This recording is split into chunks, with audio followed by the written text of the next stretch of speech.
The porch light still worked. When I flicked the switch, the bulb warmed the paint I'd chosen in the 90s, a shade we called buttercream because we were too poor and too hopeful to call it gold. The air smelled like wet cedar and old paper. I set the turkey on the kitchen counter and laughed at the absurdity of it, the grand entrance of a bird with no audience. Somewhere far off, fireworks cracked in the damp evening, the kind neighbors set off because they cannot bear a holiday without noise. I made tea. Steam fogged the window that faced the yard where the roses had become thorny ghosts. I could have cried for the neglect, but a small, stubborn pride rose in me instead. I had come home. The house held my steps with a memory I could feel in the boards. I put wood in the stove and lit it, the first ritual of belonging. A knock sounded at the front door, brisk and familiar. When I opened it, Eleanor Sanders stood framed in the porch light, cheeks red from the chill. A wool scarf looped twice around her thin neck. She had been a nurse for 40 years, the kind who wore white sneakers and told you the truth.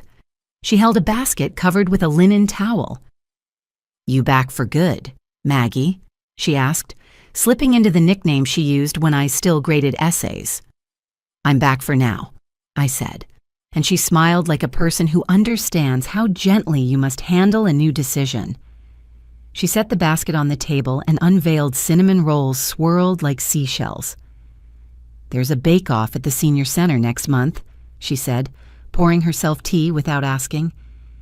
"You should enter. We need more steady hands. I haven't baked for joy in years," I told her. "Only out of duty." Eleanor sipped and glanced at the turkey cooling on the counter.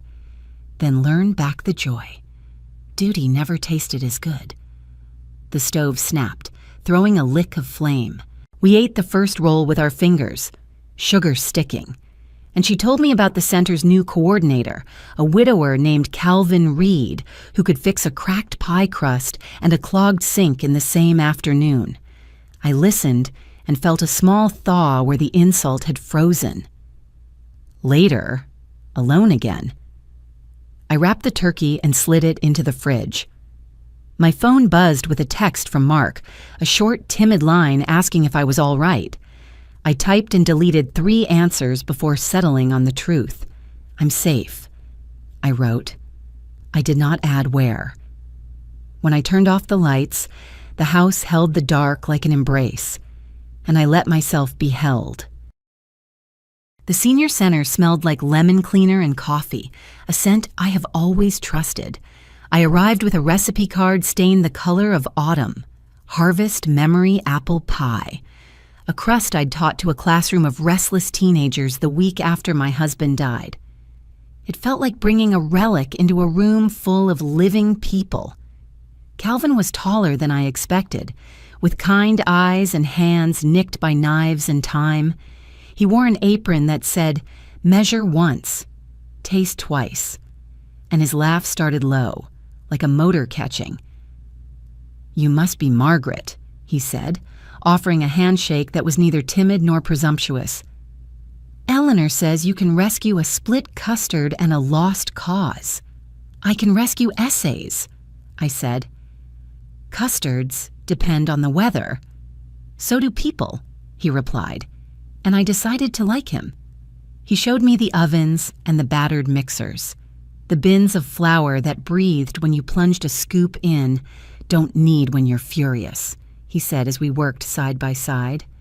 "The dough remembers. I have plenty to remember for me," I told him, slicing apples into fans. "But I'll try gentleness." We prepared sample pies for the Wednesday lunch crowd. When the first slice met the plate, the room carried a quiet expectation I recognized from the moments before a student read a poem aloud. Eleanor took a bite and closed her eyes. A man in a Vietnam vet cap nodded once, the way men who have seen too much will nod to say, "Go on then, tell your story." After lunch, I stepped outside into a shy winter sun.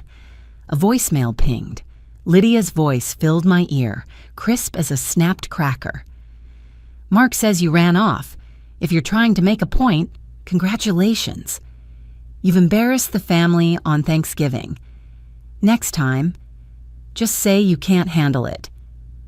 Behind her words lay the familiar assumption that I would return, apologize, resume my place in their kitchen. I deleted the message. The silence afterwards rang like a bell. In the following weeks, the center became a rhythm. I taught a Tuesday reading group how to find music in grocery lists and redemption arcs in weather reports. I burned one pie and laughed, which startled me. Calvin showed me how to make a bottom crust that didn't sog, and I showed him where to cut a paragraph that sagged. We traded fixes like recipes. The bake-off, when it came, felt less like a competition and more like a gathering of elders offering proof that patience is a spice. My pie won. A local TV reporter asked me to hold the blue ribbon and talk about age and second acts. I kept my answers soft and truthful. "Sometimes you hang up on a life that has stopped listening," I said on camera. "Sometimes you drive home." That night, Mark texted again. Not timid this time, but careful. He asked if we could talk. I stared at the phone until the screen dimmed and then set it face down. In the quiet, the house breathed. So did I. So, the next morning, Calvin suggested we serve a limited supper from my back porch on Fridays, a small menu, reservations only. "We'll call it the Silver Spoon," he said. And when I told him why that name mattered, he pressed his palm briefly to mine, the way one friend steadies another when they step off a curb. The first Friday we opened, 3 couples arrived with the anticipation people bring to a new barber or church. We served chicken pot pie with black pepper crust and roasted carrots that blistered sweet. Eleanor floated between tables with the easy authority of a nurse who's navigated emergency rooms at midnight. Calvin plated. I carved steam from the ovens and shook my head when anyone tried to help without washing. By the 3rd week, a young reporter from the local station returned to film a segment on grandma-powered kitchens. I dislike the word grandma when used like a novelty, but she meant well. The camera loved the way the porch lights made our faces warm, the way laughter leaned against the screens. When the piece aired, reservations filled for a month and 2 days. We capped the guest list at 12 per night. I posted a sign out front that said, "No to-go orders, no shortcuts, no unkind remarks." It made people smile. It made me feel armored. On a rainy afternoon, as I labeled jars of apple butter, a knock cut through the hum of the fridge. I dried my hands and opened the door to find Mark on the step, shoulders wet, eyes rimmed with red. He smelled like coffee and damp wool, the scent of a boy who had once come home after football practice, too late for dinner. "Mom," he said, then stopped, as if the word itself weighed more than he could carry. He stepped inside when I moved back and stood staring at the table. I should have said something that day. I should have said it years ago. I poured coffee. He wrapped his hands around the mug and watched the steam. "Lydia is intense." He tried, finding the softest possible word and flinching at its inadequacy. "I wanted peace. I thought you could take it. You always have." "I can," I said, "but not anymore in silence." He nodded, a hard admission. "She wants to help you with the restaurant," he added. "She thinks you need managing." The corners of my mouth lifted, not unkindly. "I have nurses and veterans and a man who survived boot camp bred," I said. "We're managed." He laughed because he remembered I only joked when I had already decided. He looked around the kitchen like a traveler taking inventory of what is left after a storm. "Can I wash dishes on Fridays?" he asked, the question so earnest I had to look away to keep from crying. "You can wash dishes tonight," I said, and we started there, with plates and hot water and the simple relief of doing something right. Word spreads in small towns the way steam does, quietly and into everything. 2 weeks after Mark's visit, Lydia arrived with a smile that showed too many teeth and a coat that cost as much as my first car. She didn't knock so much as announce herself with the confident rhythm of someone who has never been denied entry. When I opened the door, the scent of her perfume drifted in before her, sharp and expensive, like citrus poured over ice. "This could be bigger," she said, brushing past me into the kitchen, her heels clicking on the linoleum as if keeping score. "Chain of 3 in a year. We'll need your signature on some things." "We?" I asked, wiping my hands on a towel. "Mark and I," she replied, pronouncing his name like a brand she owned. "You're getting older. Money needs supervision. Estates get complicated." She circled the room as if appraising it, trailing manicured fingers along the counter that Calvin had sanded smooth last week. "You could franchise this place, you know. Sell the recipe. Cash out before things decline." I reached for the kettle, more for grounding than tea. "You've thought this through." "I'm trying to protect the family," she said, dialing her voice to saintly concern. "Then you'll appreciate that I did the same." I placed a folder on the table and opened it so the brass clip gleamed under the light. "This is my updated will. Witnessed, notarized, properly dull."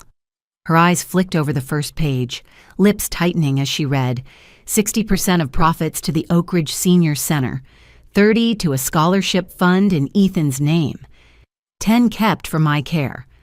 The house remained mine until I chose otherwise. Afterward, it would serve as a community kitchen. "You can't be serious," she said, a tremor breaking through the gloss. "We'll contest this." I slid a second envelope forward. "That's from Dr. Peterson. Capacity evaluation. Dated last month. Clear judgment. Intact memory. Delightful stubbornness." Her jaw shifted. "Paper doesn't prove sanity." "No," I said. "Behavior does." The kettle began to whistle. I turned down the flame and poured the water into 2 mugs out of habit. "Sugar?" I asked. She didn't answer. "Listen." "Margaret." She tried again, voice sharpening. "I'm only thinking ahead. What if something happens to you? What if you fall? You'd want Mark and me to be prepared." I tapped my phone. Preparedness is good. I pressed play on a saved voicemail, her own voice from the week after Thanksgiving. "She's slipping. Once we control the accounts, we can phase her out." The recording ended with laughter that no longer sounded confident. The silence that followed was thick enough to spread with a knife. Lydia's hands tightened on the edge of the table until the diamond of her ring caught light. "I'm not here to punish you," I said quietly, "but I won't be managed. Not again. You may come to dinner. You may help if you can be kind. You may be Ethan's mother and Mark's wife if you remember those titles are verbs, not crowns." Her nostrils flared. "You'll regret this," she said, gathering her purse. I already regretted staying quiet. I answered. At the door she hesitated, rain stippling her coat. She turned as if to speak, then stopped when she saw I hadn't moved. The air between us felt newly measured, 2 women finally aware of where the boundaries lay. She stepped into the gray afternoon, heels clicking down the walk until the sound thinned into rain. I closed the door, turned the lock, and let the whistle of the cooling kettle fill the room. For the first time since Thanksgiving, the house sounded entirely mine. Winter folded the town into itself, the streets narrowed by snowbanks and the windows dressed in condensation. The silver spoon glowed like an ember in the dark, a single square of light on a block of sleeping houses. On a Wednesday evening in January, after the last table left and Calvin had gone to salt the steps, a soft knock came at the door. It wasn't the firm rap of a delivery or the quick double tap of Eleanor's visits. It was tentative, almost shy. When I opened the door, Lydia stood there, her posture held together by pride more than warmth. A thin layer of snow dusted her hair. The ends of her scarf clung to her coat like frozen ribbon. In her hands, she carried a bouquet of sunflowers wrapped in butcher paper. Their bright faces looked absurd against the frost, the kind of bold mistake that makes you forgive someone for trying. She didn't ask to come in. "These are for you," she said, her voice smaller than I remembered, like she was speaking through winter itself. I took them, not out of habit, but intention. "They're beautiful." She nodded once, eyes fixed somewhere near the porch railing. "I thought they'd do better with you." The pause that followed was long enough to hold an apology, but too fragile to open it. "Thank you," I said, and the words felt clean. She hesitated, searching for a sentence that would change history, then gave up. "Tell Ethan I'll call tomorrow," she murmured. "I will." She turned and walked down the path, boots sinking into the snow with a rhythm that seemed to match my own heartbeat. I watched her until the street lamp swallowed her figure. When I stepped back inside, I placed the flowers in a mason jar filled with warm water. Their scent filled the kitchen, sweet and reckless, like July had lost its way and stumbled into January. Mark came in from the back, carrying a dish rag and humming the old hymn his father used to sing under his breath. He saw the jar and raised an eyebrow. "Those from who I think they're from?" "Yes," I said. He nodded, neither pleased nor bitter, just thoughtful. "She's trying, maybe, I agreed.